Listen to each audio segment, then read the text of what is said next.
Bem, a gente está falando de um evento aqui que é romper, organizar e expandir, e eu queria incomodar. Né? Queria incomodar vocês um pouquinho, não incomodar no sentido de deixar mal, mas de questionar, de cada um se questionar. E eu queria fazer isso através de 3 mensagens curtas que eu vou deixar aqui, né, para cada um refletir, que eu reflito todo dia ou sempre que eu posso. Tá? A primeira delas é: aprenda a conviver com o fracasso e a trabalhar ou conviver com aquilo que você não gosta. Tá? São poucas pessoas que vão trabalhar ou que vão se formar e vão trabalhar exatamente com aquilo que gosta. Eu, por exemplo, quando lia revistas, lia livros, meu sonho era trabalhar no Google. Por quê? Porque parece que é o padrão querer trabalhar no Google. Né? Mas como é que eu vou fazer? Né? O Google tem 5.000 funcionários, o Brasil tem 200 milhões de habitantes. Acho que aí já fica um pouco complicado de competir. Mas será que é isso que eu quero para mim? Né? Será que, e se eu não atingir, será que é isso que é fracasso? Né? Será que eu não tenho outros jeitos de suprir esse fracasso? Eu tenho que me conformar, tenho que aceitar a viver com meus erros e com os meus fracassos. Né? Então eu queria, para poder exemplificar o que é conviver com fracasso, passar algumas estatísticas para vocês bem recentes. Né? Quase metade dos jovens hoje, né, se sentem pressionados no trabalho ou não concordam com aquilo que foi prometido pelos chefes quando foram trabalhar. Né? E 1/3 deles sai das empresas com 1 a 2 anos de empresa. Isso eu estou falando das 35 melhores para começar a carreira no Brasil. Né? Imaginem as outras. Então, por que a juventude, né, e eu me incluo nisso, por que a gente está tão efêmero, por que a gente está tão acelerado, tudo tem que ser para ontem, né? Com 20 anos de idade, 25, eu já tenho uma graduação, uma pós-graduação, falo 3 idiomas, então estou pronto. Só esperar a oportunidade aparecer, que amanhã eu vou virar diretor e pronto. Né? Parece que a gente não tem direito de errar e não tem o tempo das coisas, da experiência. Então, esses são alguns dos nossos modelos de sucesso, que é o que a gente vê nas revistas, a gente vê na internet, a gente vê na roda dos amigos, mas isso aqui é muito bonito, né? E realmente são pessoas de sucesso que mereceram e chegaram lá. Mas e os outros exemplos? Né? E os exemplos de fracasso? Como é que a gente faz? Eu fico perdido? Então, se com 28 anos o Zuckerberg conseguiu fundar o Facebook, se eu tiver 29 e também não for bilionário, então eu já sou um fracassado. Se eu não conseguir ser melhor do que ele, já está tudo errado. Né? Se eu, de repente, resolver colocar minhas coisas numa mochila e sair pela Europa, né, como a sociedade vai me julgar em relação a isso? Eu sou um fracassado também. Mas será que eu sou mesmo um fracassado? Né? A segunda mensagem é: não se acomode. Né? Nunca se acomode. Mesmo que você tenha um fracasso, que você considere um fracasso, ou que os outros considerem que seja um fracasso, você não pode se acomodar. Tá? Por quê? Porque só o fracasso ensina. Né? As pessoas dizem que geralmente aprendem com os erros. Né? A gente aprende muito pouco com acerto. Geralmente são com os erros que a gente vai aprender, que a gente vai tirar coisas bacanas. E também eu tenho 3 exemplos bacanas de pessoas que talvez vocês não saibam, que passaram por algum fracasso para chegar ao sucesso. Esse rapaz aí, para quem não conhece, chama-se Walt Disney. Tá? Não preciso, acho que o nome dele já tem uma memória na cabeça das pessoas. O Walt Disney, quando começou a trabalhar como ilustrador em um jornal nos Estados Unidos, foi demitido porque o chefe falou para ele que ele não tinha muita criatividade. Né? Essa é a razão da demissão do Walt Disney. Ele não desistiu. Foi um fracasso? Foi um fracasso.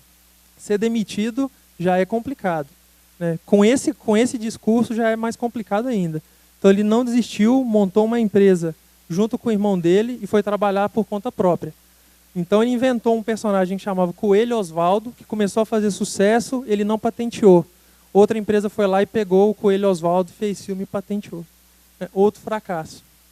E aí o irmão dele já estava desesperado, as contas da empresa não fechavam, e ele encontrou o irmão e falou: tem a solução ideal, eu criei um personagem que eu acho que vai fazer sucesso. Como que ele se chama? Mickey Mouse.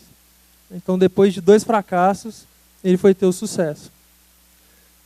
Esse acho que muita gente conhece, muita gente sabe quem é, mas talvez não conheça a história inteira. Né? Principalmente os mais jovens que, como eu, não sabiam, acham que a história dele começou no iPod. Né? Começou muito antes disso. A Apple começou no final da década de 70, começo da década de 80, né? Com Steve Jobs e Steve Wozniak construindo computadores numa garagem. né? Então eles cresceram de forma absurda na década de 80, fundaram a empresa, né? E para poder aprender mais, porque eram jovens, contrataram alguns conselheiros para poder ajudar a tocar a empresa. E depois de uns 2 anos de conselho, né, sendo aconselhado dos resultados da empresa, os conselheiros chegaram à conclusão que Steve Jobs não era bom o suficiente para o papel de presidente. Ele foi demitido da própria empresa que ele fundou. Se ser demitido já é ruim, com uma mensagem ruim já é pior. Da própria empresa que você fundou, é o inferno astral. Mas ele não desanimou. Depois disso ele, obviamente, como a Apple já era uma empresa famosa, ele não saiu com uma mão na frente e outra atrás. Mas pensa isso para a cabeça da pessoa, né? Para o ego, para a cabeça, como é que a pessoa vai viver dali para frente. Então ele não desistiu, deu a volta por cima, fundou uma empresa que chama Next, se aliou a algumas pessoas, então é muito importante mesmo colaborar, conhecer gente. E ele foi um dos fundadores da Pixar, né? Que como o primeiro filme famoso que teve foi Toy Story, né? E essa Next, uma das empresas que ele fundou, depois foi comprada pela Apple, e ele voltou a trabalhar para a Apple, e foi crescendo novamente, virou novamente presidente e teve o prazer de demitir todos os conselheiros que o demitiram na época de Apple. É uma tarefa boa. E por último também, bem recente, né, o nome também ali do livro não preciso dizer mais nada, né, quando ela teve a ideia de escrever Harry Potter, a primeira ideia, ela era uma mãe solteira, desempregada e com depressão na Irlanda. Então ela tinha perdido tudo, né? O marido dela tinha falado que ela não ia dar muita coisa na vida, não ia ser muita coisa na vida, e ela estava nessa mesma situação.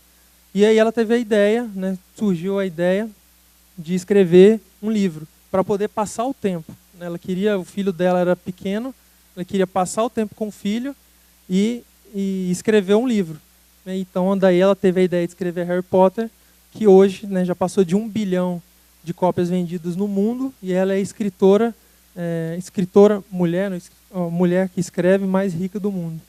Né? Isso num período de 15 anos, também depois de um fracasso. Então, nunca se acomode com o fracasso. Fracassar é normal.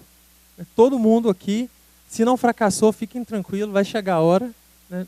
Não precisa procurar, não precisa esperar, mas precisa saber como reagir ao fracasso e tirar coisas boas dele.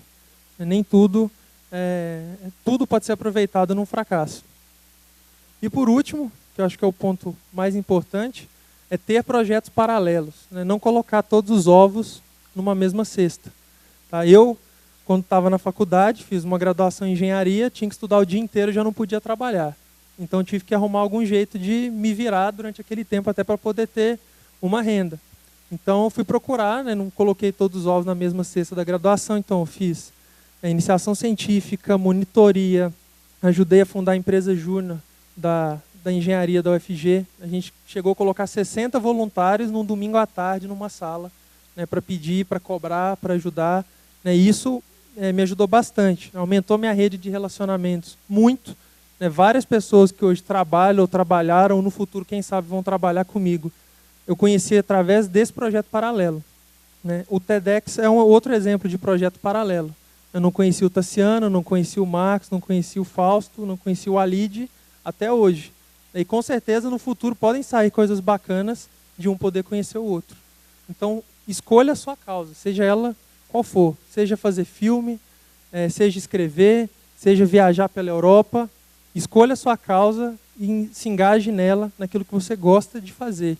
Já que a gente provavelmente vai ter que trabalhar com aquilo que a gente não gosta, ou nem sempre, no tempo inteiro com aquilo que a gente gosta, é fundamental que a gente tenha uma válvula de escape para fazer o que gosta de fazer, independente do que seja. Tá? Então, a mensagem que eu deixo, né, o recado que eu deixo também para finalizar é: não tenha medo de fracassar, tenha medo de não aprender com fracasso. Obrigado.